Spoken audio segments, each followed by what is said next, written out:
This is my square wooden bucket I made. You know, sometimes you get those ideas in your head and you just have to try them out to see if they'll work. Well, this is one of those things. I just wanted to see if I could make something out of wood and natural materials that would hold water. And originally I was going to make a round bucket, and I thought, well, why do I have to make it round? This would be a lot less work using the 1x6s I usually have. There's only one thing left to do, and see if this will hold water.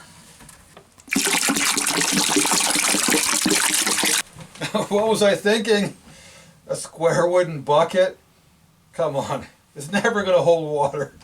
Of all the things I could have made, a square wooden bucket. What a stupid idea. Oh, I forgot I left the camera rolling. That last little part there, just forget about that. So I'm going to cut out all my pieces I need, give them a quick sanding, and then I'll come back.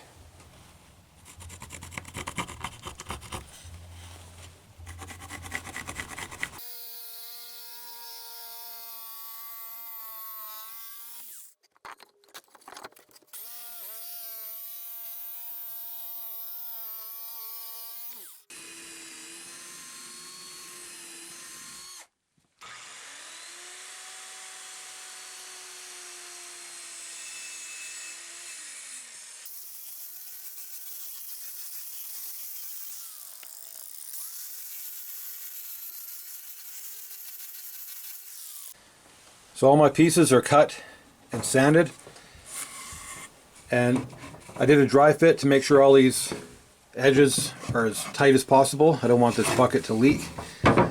So obviously, like something like that, I want on the outside. So I marked it out, top, bottom, did the same with all these other pieces. So now I'm going to make some homemade glue out of pine sap and charcoal. And I'm going to glue all these seams together and then nail it.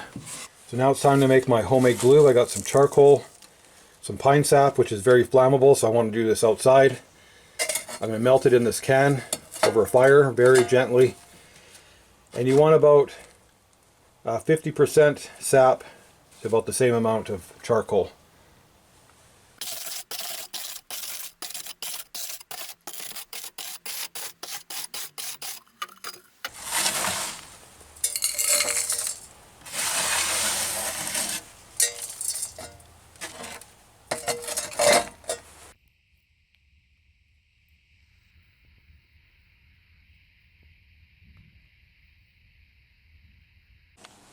To try to get a better seal, I got some twine, 2 rows of twine. I'm going to spread out my glue. I got my nails all prepared, and nail it on.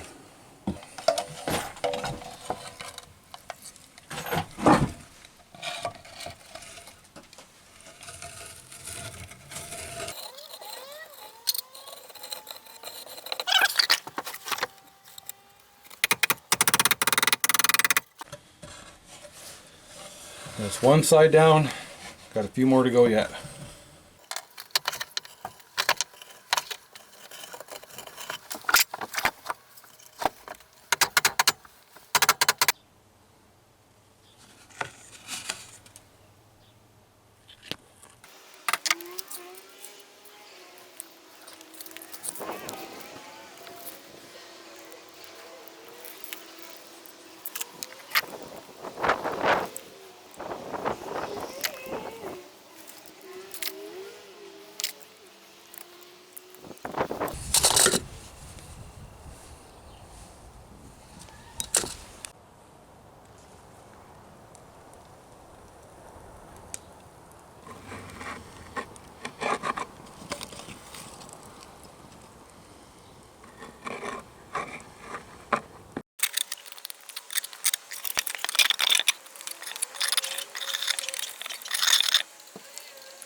So after I assembled the box, I decided to drip glue, that homemade glue, down all these seams just to try to seal it a bit better.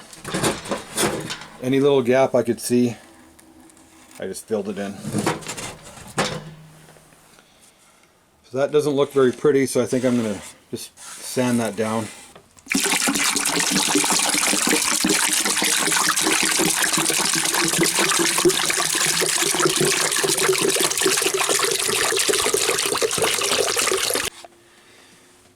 So I got my bucket hanging up. Just checking out some of these leaks that I got. I think if I do another round of that glue on all the seams, maybe try a little bit on the inside, it should seal it up.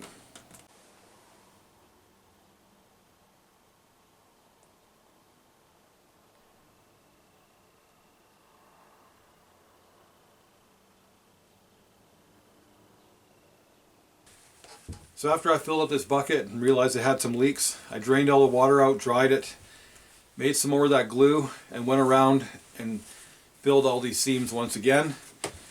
I didn't want any glue on the inside of the bucket, but I decided to run some of that glue on all the inside seams as well. Let it dry, filled it up again, and it was a lot better. You know, it still has a really slow leak, but I can still use it for outside watering, washing, laundry, stuff like that. I just can't store water in here for a long period of time.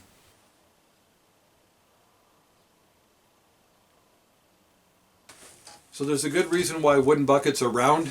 Each segment that's inside that metal ring will swell when there's water in it, squeezing against each other and making a really nice tight seal without the help of any glue or twine. So I put on this metal banding around. I figured it would help keep everything nice and tight. So when the wood does swell and expand, it should seal it a lot better. And if I was to do this all over again, I would definitely seat this bottom inside the bucket rather than tack it on the bottom. I think it would just work a lot better. So this was a fun project for me. I told my wife, I said, do you know why I made this bucket? She goes, no. I said it was on my bucket list. So I hope you enjoyed the video, and thanks for watching.